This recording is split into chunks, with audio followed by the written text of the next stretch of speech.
Dumnezeu se poartă cu noblețe, dacă vrea cineva. Diavolul dă dovadă de meschinărie, vino la mine cu sila. Diavolul seamănă acum, însă la sfârșit Hristos va secera.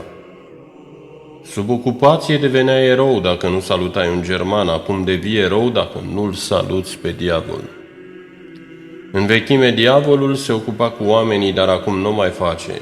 I-a pus pe cale, le-a spus drum bun și ei merg. Așa cum porcul când nu găsește noroi, grohăie și pleacă, la fel și diavolul nu se apropie de inima în care nu este mocirlă. Diavolul este precum dinamita, cu el ne jucăm. Diavolul este întunecat, nicăieri nu vezi lumină în el. Diavolul este în întregime un labirint, nu-i dai de capăt. Diavolul, în timp ce ne pune pe noi oamenii să mergem împotriva aproapelui nostru și să ne certăm, el însuși nu merge niciodată contra.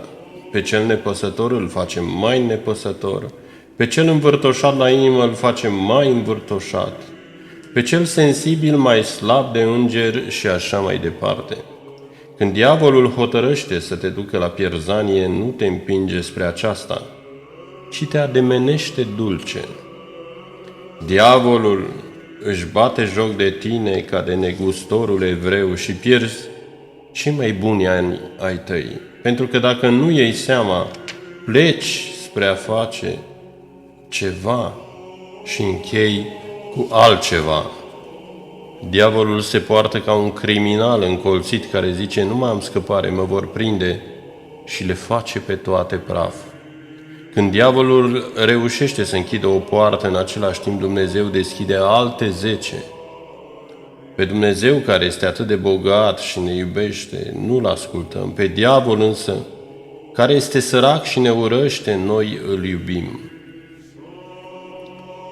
Pentru ca lucrarea și slujirea călugărilor să fie binecuvântate, trebuie să fie cu pace, rugăciune și fără silă. Atunci se binecuvintează și cel care slujește și lumea. Diaconia este o lucrare practică, o slujire. Slujitor înseamnă să te găsești cu trupul în fața oamenilor și cu mintea să bați la poarta cerului prin rugăciune. Discernământul înseamnă că omul poate deosebi binele de rău. Discernământul este ochiul sufletului și făclia lui. După cuvântul Evangheliei, este cârmuitorul vieții noastre morale.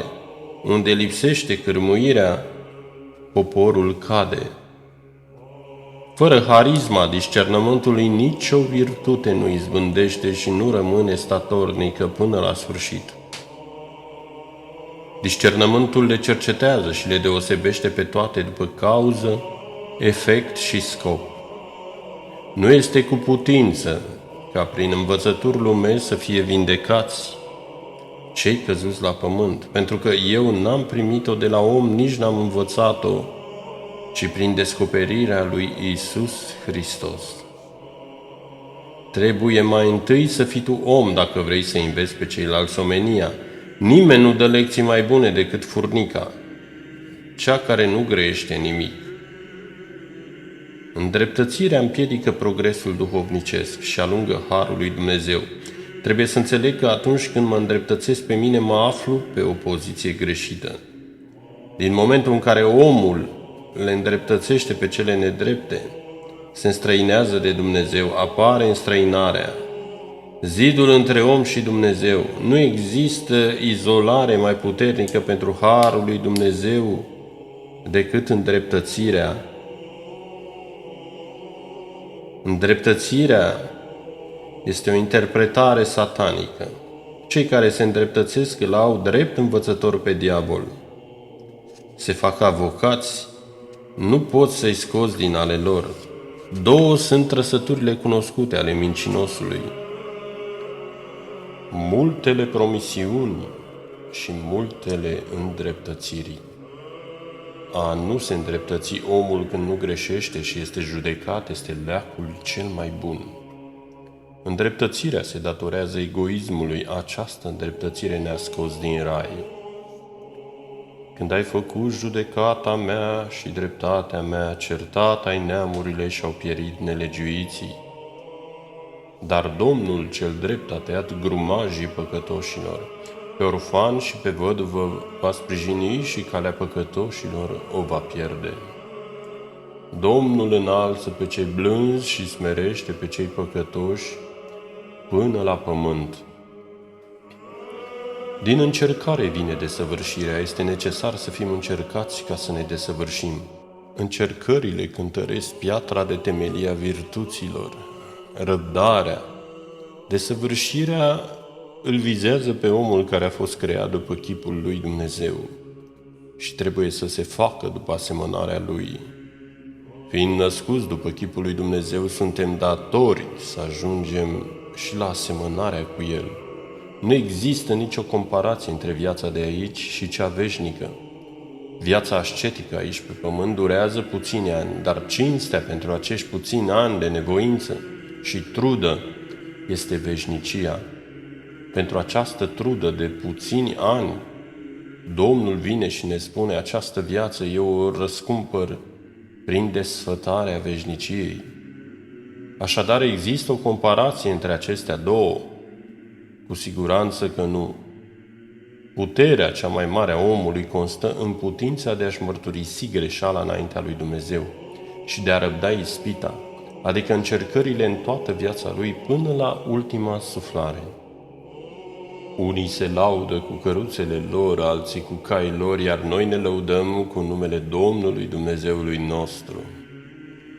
Dacă n-ar fi existat puțină suferință, boli și strâmtorări, oamenii ar fi devenit fiare, nu s-ar fi apropiat deloc de Dumnezeu. Omul care nu trece prin încercări, care nu vrea să simtă durerea, strâmtorarea, care nu vrea să fie la ananghie sau să-i se facă observație, ci vrea să trăiască bine, este în afara realității. Am trecut prin foc și apă și ne-ai dus pe noi la odihnă, zice psalmistul. Vezi că și Maica Domnului a simțit durerea și sfinții noștri, de aceea și noi trebuie să suferim de vreme ce urmăm aceeași cale. Și Hristos, prin suferință, a venit pe pământ. S-a coborât din ceruri, s-a întrupat, a suferit strâmtorări și a fost răstignit. Și acum creștinul doar în acest fel înțelege venirea lui Hristos, prin suferință. Atunci când suferința îl cuprinde pe om odată, cu ea îl vizitează și Hristos. Viața în desfătări înseamnă părăsirea omului de către Dumnezeu. În fiecare dimineață călugărul își face canonul, mătănii, rugăciunii și altele. Canon pentru cei din lume sunt greutățile prin care trec, că se izbăvesc prin acestea. Dacă omul înțelege tainele vieții duhovnicești și chipul ascuns în care lucrează Domnul, încetează să fie strâmtorat de ceea ce îi se întâmplă, pentru că primește cu bucurie medicamentele amare pe care Domnul îi le dă pentru sănătatea sufletului său. Când oamenii înfruntă încercările într-un mod lumesc, se chinuie. Ei trebuie să-și lase soarta în mâinile lui Dumnezeu, altfel totul este un chin pentru ei. Bucuria cea adevărată se naște din amărăciunea pe care o gustă omul cu dragoste pentru Hristos, care s-a chinuit ca să ne mântuiască. Creștinul trebuie să se bucure în chip special atunci când vine peste el vreo încercare, fără ca el însuși să fie pricina. Prin micile strâmtorări plătim datoriile veșniciei. De obicei, vântul puternic strică și smulge copacii firavi, care nu au rădăcini adânci, în timp ce, dacă le au înfipte adânc, îi ajută să le coboare mai adânc. Vin vremuri grele, vom trece prin încercări, să luăm în serios, să viețuim duhovnicește. Va veni vremea când râurile vor seca și toți vor înseta, cu toți vor suferi. Acum lupta va fi duhovnicească, ne vom lupta cu însuși diavolul. Acesta însă nu are nicio stăpânire dacă nu i-o dăm noi. De ce să ne temem? Să ne bucurăm că lupta este duhovnicească. dacă viețuiți în chip călugăresc, în duh patristic, și luați aminte, veți îndreptăți intervenția divină la orice atac al vrășmașului. Această viață nu este ca să o ducem bine, ci ca să dăm examene pentru viața cealaltă. Ca om sufăr pentru durerea altuia, însă când omul înfruntă orice problemă duhovnicește, nu este doborât. La început se îndurerează când aude că cineva suferă, dar după aceea vine mângâierea dumnezeiască și ființa lui nu se pierde. În timp ce amărăciunea din strâmtorarea lumească aduce disconfort trupesc și altele, aceasta nu vatămă organismul pentru că are balsam duhovnicesc. Ca să meargă omul în dulcele rai, trebuie să mănânce aici multe lucruri amare, să aibă zapisul încercărilor în mână. Crucea încercărilor este scară către cer.